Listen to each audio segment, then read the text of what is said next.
Hace un tiempo, un personaje que no es de mis favoritos, lo confieso, grabó algo que se desparramó por la red Facebook como si fuera reguero de pólvora. Y el fenómeno se produjo porque evocaba un tiempo pasado en el que la gente de un modo u otro se veía reflejada. Hoy una amiga me pasó un video de otro señor al que no conozco, sinceramente no sé quién es, que también hizo su forma de ver la historia reciente de su niñez. No quise ser menos, claro. Entonces me puse a evocar aquella que fuera mi propia niñez. Una época donde todo era simple, aunque nos pareciera complejo desde nuestra perspectiva. De inmediato recordé aquella vieja casa de la avenida Bruix, en el barrio de Floresta Sur, casi límite con Mataderos, en la que nací y donde viví buena parte de mi vida. Habitaciones con techos muy altos, como los de la época. Una cocinita que tenía 2 paredes de material y 2 de madera, o mejor dicho, y un cartón como prensado cuyo nombre no tengo muy en claro, Jarboa, realmente no sé cómo se llamaba. Y un techo del mismo material. Hijo de un matrimonio de laburantes que lucharon toda su vida por sustentar aquella familia que siempre fue de 3, y donde los padres hicieron todo y más de lo que pudieron para que su hijo fuera un hombre de bien. En la misma casa compartíamos la vida con un tío de mi papá y su familia, que se hizo famoso sin querer para la época por ser el representante artístico de un cantor del barrio, nada menos. Un muchacho que había estudiado para médico, para darle el gusto a su padre, que tenía una sombrerería. Todavía existían las sombrererías en aquel entonces, ¿no? Ahora hay algunas por ahí, por la zona de Once especialmente, pero venden más gorras que sombreros. Hay sombrererías, todavía hay, pero no como en aquel entonces.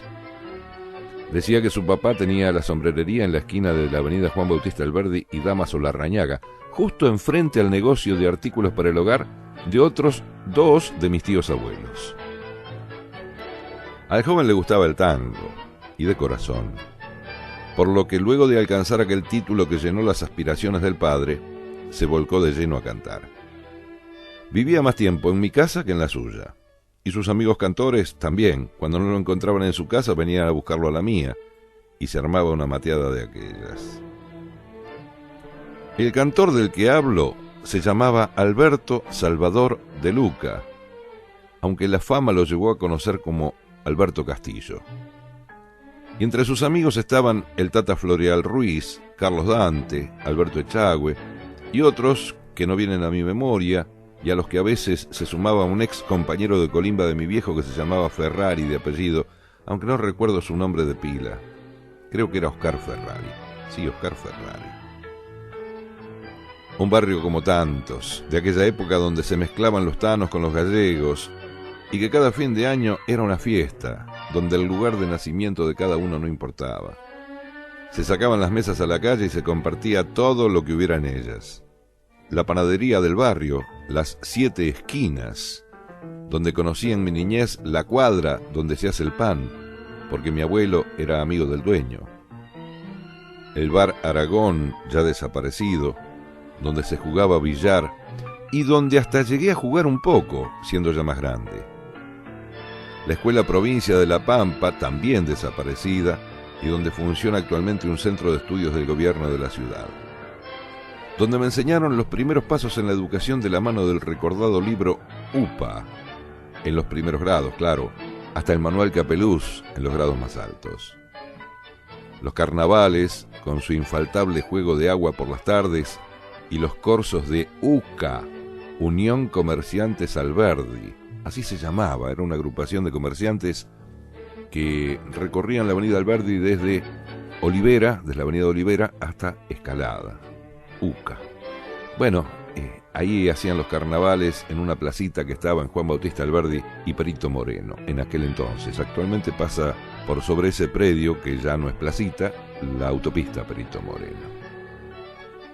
El viejo parque Nicolás Avellaneda, al que me llevaba mi abuelo, fuera de sus horarios de trabajo, claro, y los míos de escuela o de tareas.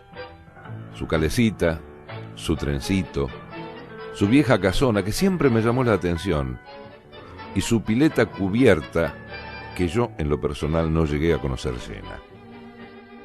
El Chacabuco, que quedaba un poco más lejos, pero que me gustaba mucho por sus fuentes, y ese puma enorme hecho en bronce que presidía la entrada al parque. La garita de la esquina, donde el policía dirigía el tránsito y que por las vueltas de la vida se convertiría en un símbolo para mí, cuando hice la colimba en esa fuerza y terminé subiendo a una que estaba en Nazca y Jonte.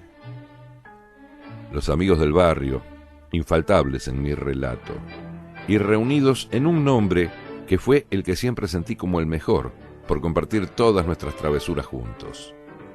Se llamaba Oscar Anders, aunque para mí seguirá siendo el Negro. Los personajes que visitaban nuestro barrio.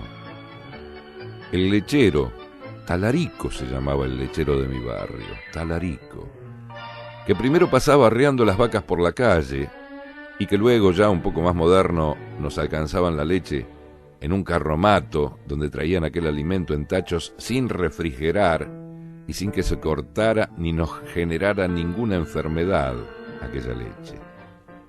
El sodero, Rombolá de apellido, que traía los cajones con sifones de vidrio, también en un carro tirado por caballos, y con el que muchas veces el Negro y yo lo acompañamos en todo su recorrido.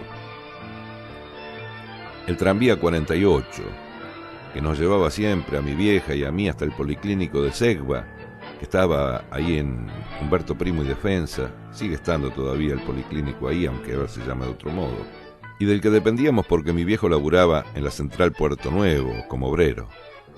El trolebús 114 que pasaba por Mariano Acosta con su trole que se desenganchaba cada rato y nos dejaba esperando a que el chofer bajara y lo acomodara de nuevo, cosa que también era frecuente en el tranvía, pero donde todo se solucionaba con una asomada por la ventanilla trasera del asistente que vendía los boletos y acomodar el trole.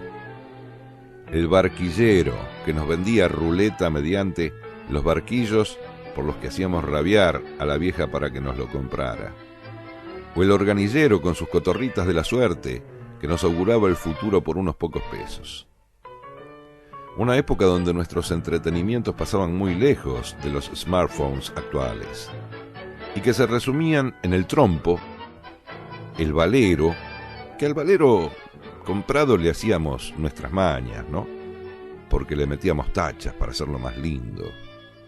Las figuritas con las que jugábamos en la calle, los álbumes donde coleccionábamos las figuritas, los barriletes que nosotros mismos armábamos a partir de cañas tacuaras que obteníamos de los laterales de la vía del ferrocarril Sarmiento en la estación Villaluro, próxima a nuestra casa, y las infaltables bolitas. La radio, siempre la radio, fiel compañera de tantas noches en las que mi vieja trabajaba en casa como pantalonera mientras yo le cebaba mate y lo esperábamos al viejo, escuchando a los grandes de la radiofonía argentina. El Glostora Tango Club, con Alfredo de Angelis y sus cantores.